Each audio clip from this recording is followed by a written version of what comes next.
All right, we are live, simulcast, the first ever of its kind for my show, HBM's Crypto-Corner. I'm coming to you not only on YouTube, I'm also coming to you on Facebook. So, hey to both my audiences. Hope you all are doing well this evening. Um, we have a few items to talk about that I'm going to let y'all know about. And yes, the links, of course, will be in the description here on YouTube and on my Facebook wall. So, first story talks about it was actually a child's letter that prompted a bill to designate Sasquatch as the state cryptid of the state of Washington.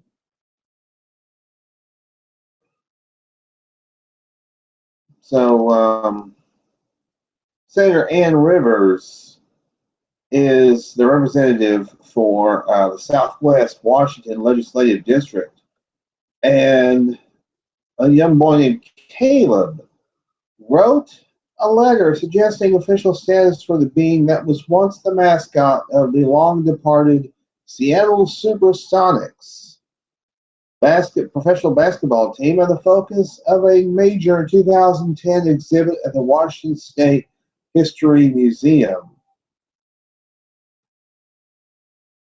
Now, I would love to see this happen, folks. I'd like to see this occur. I'd like to see if they actually go through with this and they carry through. Hey, Alyssa, good to see you. Alyssa on Facebook, by the way, has just joined us. So, hey, Shaky on Facebook, how you doing?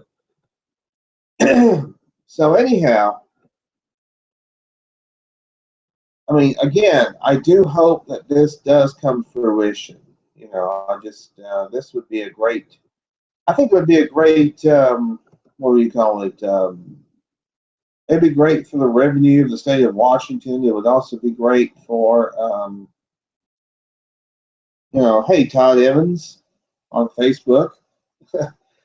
It would also be great for, I think, for tourism, to have a state that's actually designated as the actual home state for Sasquatch. And for some strange reason, I seem to be frozen up on YouTube. I hope I'm broadcasting.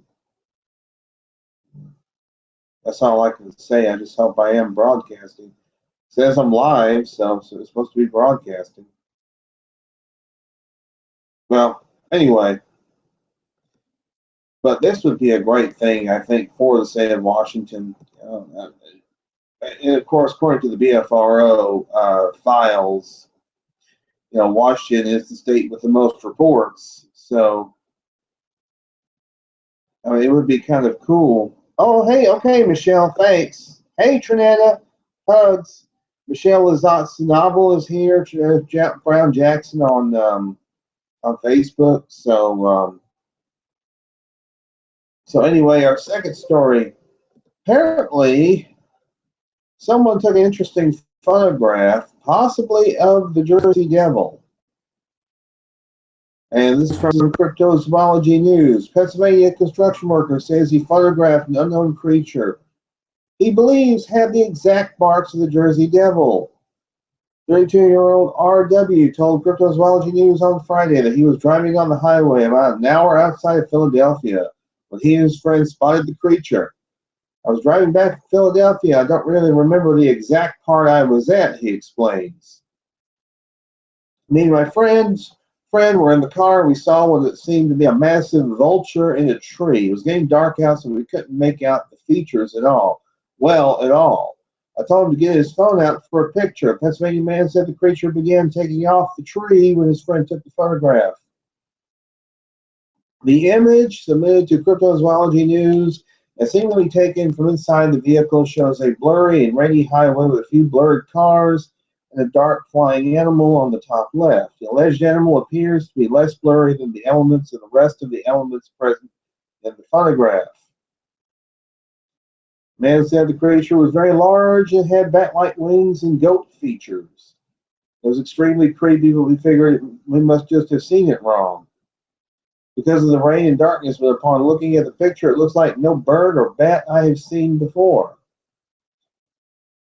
Image analysts tell Cryptozoology News that based on compression characteristics and EXIF metadata, the image initially appears to have been processed or edited with a photo editor software. Jersey Devil is a purported flying biped, reputed to live in the southern New Jersey area. The creature was featured on the 5th episode of the first season of the popular 90s American TV show The X-Files. I am going to see if I can see. There is a feature on the Google Hangouts where you can screen capture. Hey, Ed Weiland. Let's see. I don't know if I'll be able to screen capture this. I might be able to. Yeah, screen share. Okay. I'm going to try and screen share the image for the YouTube audience to let y'all take a look at whatever this is. Well, or maybe not.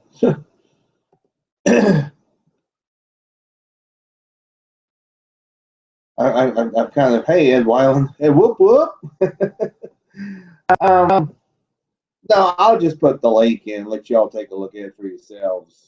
You know, I've completely forgotten how to do screen share on Google Hangouts. Oh, well.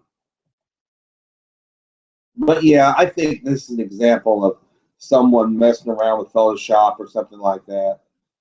Yeah, I don't think that's a real entity in the photograph. I mean, the clue right there is, you know, this supposed Jersey Devil appears to be less blurry. You know, if it was a real entity, it would look a lot blurrier, especially if you're in a vehicle going down the highway, especially in the rain. So, yeah, it's just, hey, Dave, good to see you. Dave Nowakowski, Blue Tracker.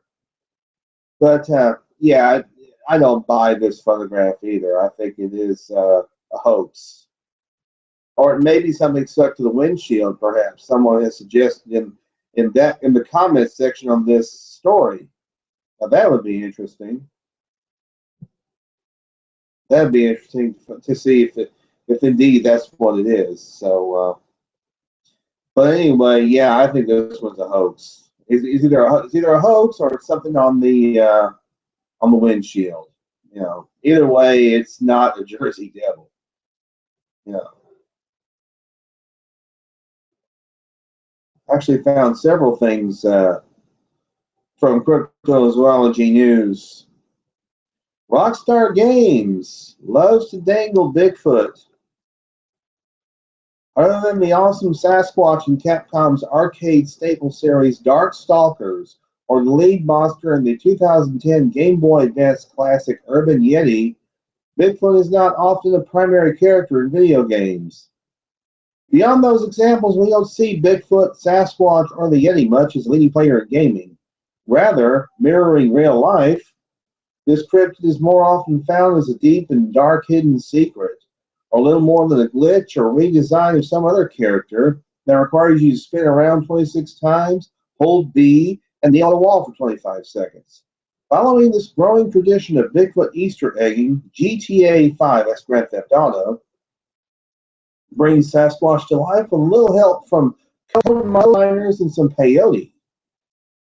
Rockstar Games, creators of the Grand Theft Auto GTA series, leads the pack in Bigfoot Easter egging.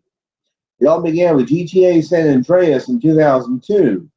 After gamers beat the game every which way, the immersive world brought them right back for some tasty, teased hidden secrets. Some were small and some were quite huge.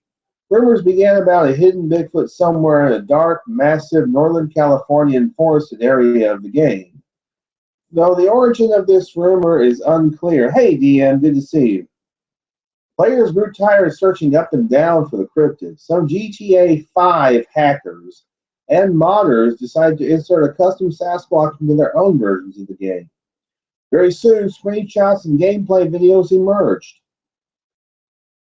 majorly confusing just about everyone else who was still intertwined in the world of San Andreas. Promotion erupted. The creator of the game had to step in and finally admit there is no Bigfoot in GTA San Andreas. Interestingly, the entire event planted a seed in Rockstar Games' garden. 6 years later, in 2010, Sasquatch surfaced legitimately. Another sprawling open world game, Red Dead Redemption. The company provided a genuine, playable side quest called Undead Nightmare, allowing the player to hunt down several Sasquatch. When completed, you are granted the 6 years in the making achievement, no doubt a nod to the San Andreas cryptid chaos. Come 2013, new Bigfoot sightings accompanied the release of GTA 5. Aside from a minimal thermal-imaged Bigfoot within a story cut scene, Rockstar released a game update detailing a new achievement called Cryptozoologist. Major hint that Sasquatch is somewhere in the game. Unfortunately, players worldwide failed to discover the Easter egg hidden beneath this massive clue. Once again, GTA fans became a bit impatient. This time, instead of creating their own mod, they dug into the game's core files and found the location of a secretly placed peyote plant. Hey, Bev, good to see you. Complete with exact coordinates and precise triggering requirements. So head on over, and they give you coordinates if you are playing GTA 5. On a foggy Tuesday, eat the peyote plant and experience the amazing transformation that, if you ask Rockstar, was 13 years in the making. What's up, Fork Chop? So for those of you who are GTA Grand Theft Auto fans, yeah, take the peyote. You will definitely see Sasquatches for sure. If you going good, Fork Chop, going good. So, but that's of course for fans of GTA Grand Theft Auto. Yeah. Oh wow, Fork Chop. Yeah, I heard that the Northeast was getting slammed.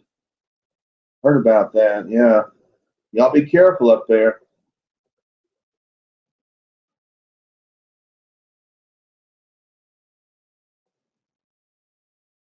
Now, next we go to the volunteer state of Tennessee. Resident of Tennessee claims a Bigfoot made an appearance on a farm near the Smoky Mountains. David Pack told Cryptozoology News his 70-year-old friend Lee was in his kitchen last Wednesday, and I'm assuming okay, this story was from January 20th, so I'm assuming this was back in January. Was in his kitchen last Wednesday when he heard some rustling and movements coming from the back porch. It was around 10 p.m. and he thought it was the wind, so he looked out from the kitchen window of his brick rancher house out into the backyard and saw that there was no wind. He says his friend felt as though someone or something was watching him. Hey, Glenn, good to see you. Oh, that's good to hear, Michelle. The snow has stopped. We have about 1 foot here. Yeah, but yeah, like I say, be careful.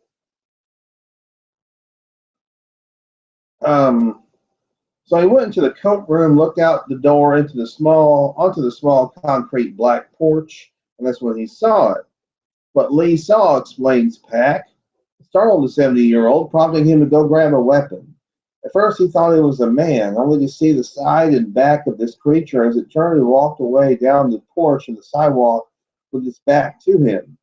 Never turned around to him and got to see its back and side. The unidentified biped reportedly had long black hair on its arms and body, although, Pack continues, it also had some brown hair. It scared Lee.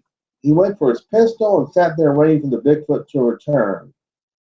Pack says his friend is now in the process of installing a camera with the hope to capture a video of the alleged creature. And in his 70 years of living in the area, says Pack, his friend Lee has never seen anything like it. He has seen black bears on his farm and says that this was not a bear. I don't think Lee would be interested in an interview and not tell you the story in his own words. This is the best of my recollection as to what he told me the next morning after the sighting, said Peck. In 2014, a man in Kingsport, Tennessee, requested the police assistance, claiming a Bigfoot creature was trying to break into his Bloomingdale Road residence. In 1996, a Washington State resident placed a 911 call stating there was something big and black that looked like a man staring at him in his backyard. The man also claimed his dog had recently been mysteriously killed. I don't know what to make of that. I mean, all we have is like a, second-hand report, maybe even third-hand. So I don't know. Did this guy get spooked by a Sasquatch? Who knows? We really don't have any evidence one way or the other that says, oh yeah, he had this happen to him.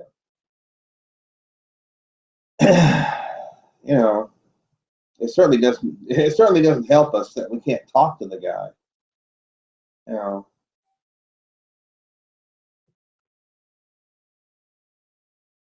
Okay, Iron Darwin in the live chat.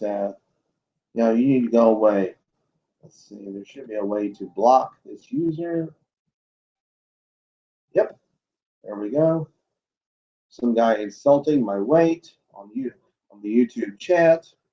So I'm going to nip that in the bud very quickly. So, next story. Out of the land of 10,000 lakes, Minnesota. Minnesota man says Bigfoot-like creature chased him. From Northfield, Minnesota, a resident of Rice County claims he was chased by a bipedal creature. Richard Brown, a 46-year-old cashier from Northfield, told Cryptozoology News that he was jogging last Monday when the alleged creature showed up. I saw it and it chased me for 2 minutes until I got out of the woods, Minnesota man said. Brown described the creature as a 4-foot biped with brown hair, teeth, and claws. That sounds like a bear. That sounds like a freaking bear. I don't know what this Cryptozoology News is. This sounds like some kind of, I don't know what this is. I mean, is this supposed to be legitimate? Is this supposed to be a legitimate, Cryptozoology News site? What the heck is this? Seems almost more like the National Enquirer of cryptozoology. I mean, none of the stuff is substantiated. These guys aren't even checking into this stuff. They're just posting this stuff up there, just throwing crap at the wall to see what sticks. This is ridiculous, Let's see. Finally, now, let's see. A Kentucky resident claims to have captured a Bigfoot on video.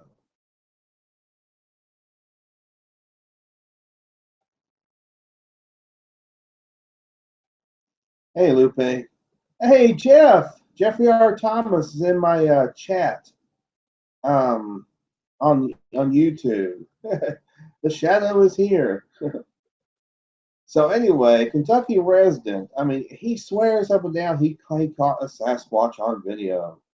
46-second video shows a dark primate-like figure that appears to be hiding away from the man. He says it's not a bear. He says it's one of those squatch with ears on the head, like short snout, very much like the dog man. I looked at the video. It's a bear. It is a freaking bear. That's what it is. The guy says it wasn't a bear. It's a dog man. No, it's a freaking bear. When are people gonna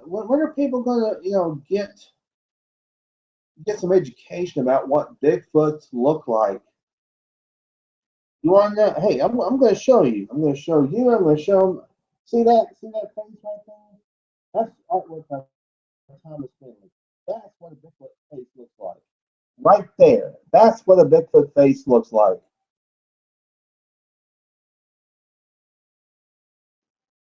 They don't have big ears. They don't have a long snout. Flat face, no ears. That's a Bigfoot. What this guy got on video is a freaking bear. It's a bear. Man, I wish people would do their freaking research. Jeez. It gets my goat every time when there's somebody who just does not. Hey, Brian Davis, good to see you. Who just doesn't do their freaking homework. Okay, I'm going to end. Hey, Tim Mitchell. I'm going to end with a couple of movie reviews. They're both Bigfoot movies, by the way. One that I liked and one that wasn't so good. I'm going to start with the good one first. I received a DVD yesterday from a good friend of mine, Abe Del Rio. He sent me it's a screener's copy DVD of Mountain Devil, The Search for Frank Peterson. So here's my review. Really good docudrama. This movie, produced and directed by Ryan Cavaline, takes place in and around the town of Rockton, Pennsylvania, and documents an interesting and unusual case of a man named Frank Peterson, who had some interactions with a Sasquatch near his home in that town. Footage of Peterson from 1995 has him telling his story of repeated encounters with at least one Bigfoot, which threw rocks, left tracks, and made his presence known to him in different ways. There was one final encounter with Frank and his friend and the creature, which seemed to be a life-changing experience for Peterson. But to spoil that would give away the surprise ending. The dramatic part is interspersed with actual footage of various investigative groups in the field, including the Pennsylvania Bigfoot Society, legend hunters, and other groups. Individuals such as Eric Altman, Dave Rupert, Stan Gordon, and others search for evidence that may lead them to the conclusion that hairy hominoids may indeed inhabit the forests and mountainous areas of western Pennsylvania. There are also unnamed witnesses interspersed in the movie who tell their unusual encounters. This is very enjoyable and well directed. It is similar in some respects to the seminal Legend of Boggy Creek, and perhaps takes its cues from that cult classic. On a scale from 1 to 10, this one gets an 8.5. It was a video out of Kentucky, Lupe. A guy who said he got a video of a Bigfoot that had big ears, a long snout. And I looked at it, and it's a bear. It was a bear, so yeah. The guy tried to say it was a dog man, or it was a Bigfoot with a snout and big ears. No, I don't think so. No, that's not that's a bear. You know. I mean, look, if people were just getting John Bernardino's books, both of them, they both have a comparison sketches. There's comparison sketches in both John Bernardino's books. It's the same sketch, in fact. Hey, taters! It's a comparison. It's like a field guide drawing. There's two field guide drawings. One is of a bear, seen from the side and from full on face view, and the field guide drawing of a Sasquatch from the side and full face on. So that should give you the difference right there. And I think you can actually find that field guide drawing on John Bernardino's website, SasquatchBiologist.org. Oh, very cool, Lupe. Hey, Crystal, good to see you. Very cool. Yeah. Last time I went to Falk was about 3 years ago, over 3 years ago, and it was great. You know, Falk is awesome. I've been to Falk twice. 30 years apart. I've been to Falk twice. Back in 1983 and just a few years ago. So, got to go to the Monster Mart and pick up a few souvenirs from over there and things like that. So, yeah, it's pretty cool. Got to meet Smokey Crabtree. Yeah. I'm just so fortunate to having met him before he passed away. You know, that was a major honor, a major thrill for me. It really was. So, yeah. Oh, that's awesome, Lupe. That is awesome. Was I 2? No, I was 13 the first time I went there. I was 43 the second time. Thank you, Crystal. Thank you. I think Crystal's saying that I look younger than I am.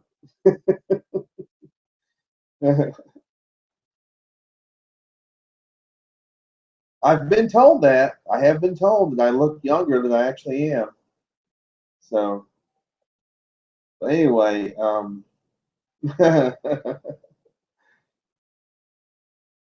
my second review is of a movie called Skookum: The Hunt for Bigfoot, and this one, terrible direct, horrible acting for the most part, and bad editing, but interesting premise and story.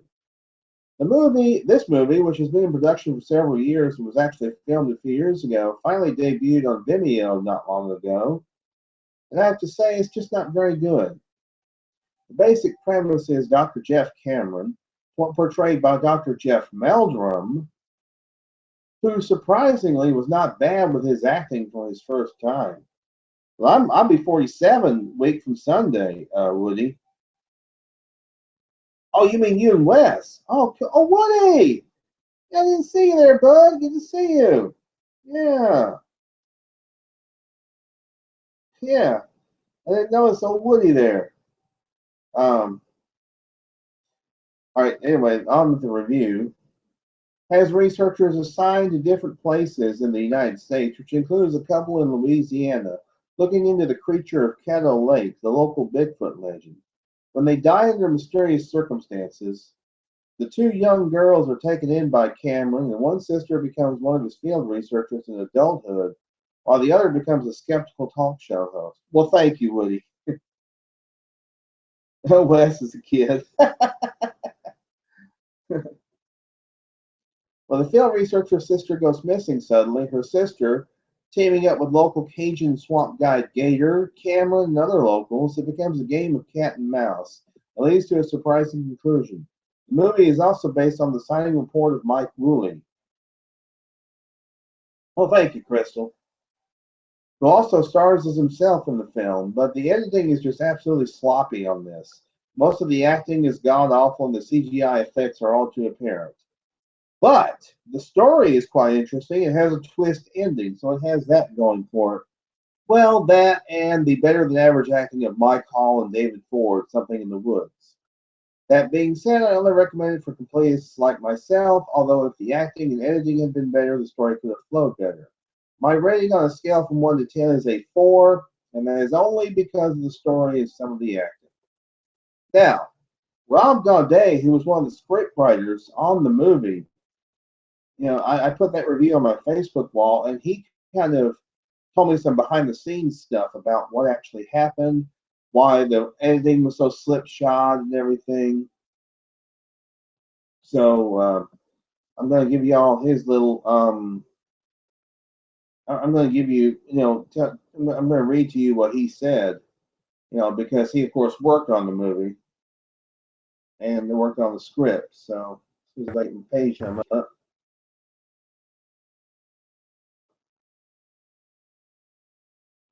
Well, hey, Esther, good to see you. Hugs. Esther Schroeder, my good friend. As soon as I get the page to load, I'll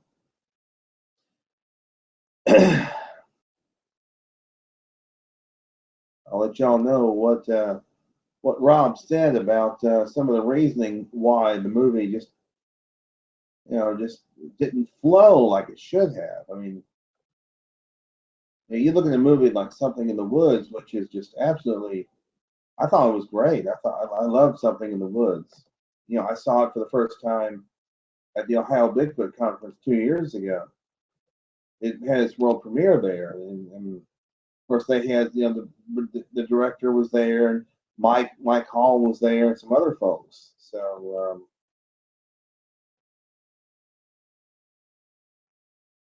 okay, I'm having some issues with my connection here.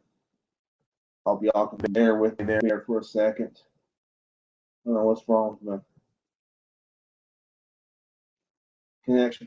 Basically, I'll just kind of give a synopsis of what Rob said. He just said basically there were some production problems behind the scenes and things like that. Not everything flowed smoothly, and the editing. There was a reason that there was bad editing on the movie and all that, and that there was just a lot of behind the scenes problems and people walking off the movie and all that stuff, and bringing in new producers and all that midway through. I mean, essentially, that's the reason why it just wasn't as good as it could have been. You know, so and of course we hear about that with Hollywood movies, where Hollywood movies have problems behind the scenes, and then they turn out to be bad. You know, um,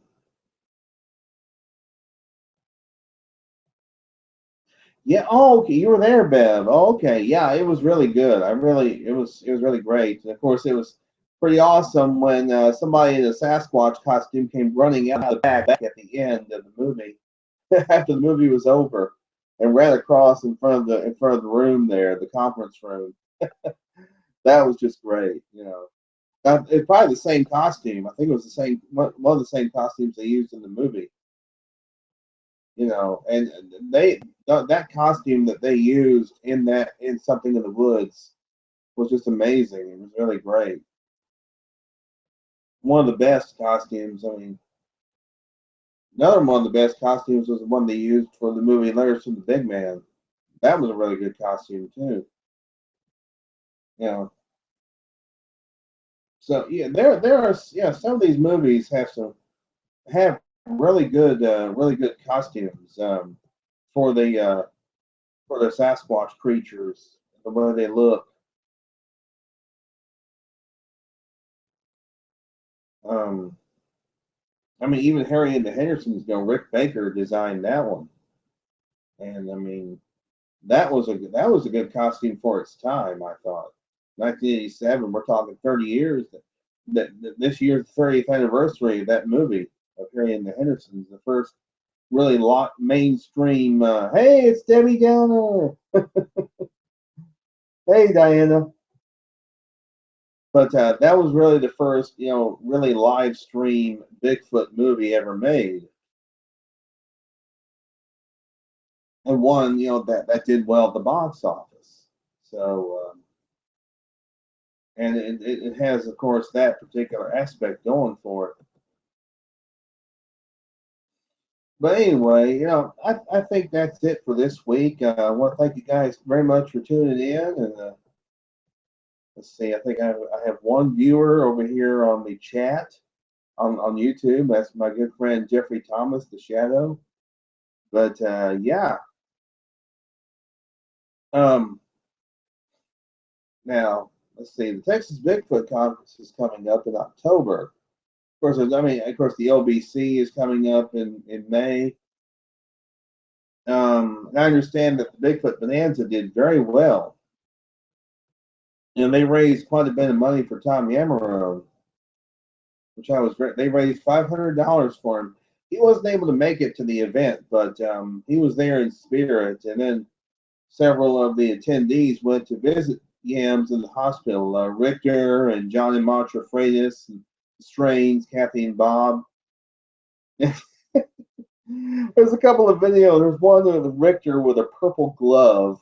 He's ready to give him. He's ready for the prostate exam, Mr. Yamaro. It was funny.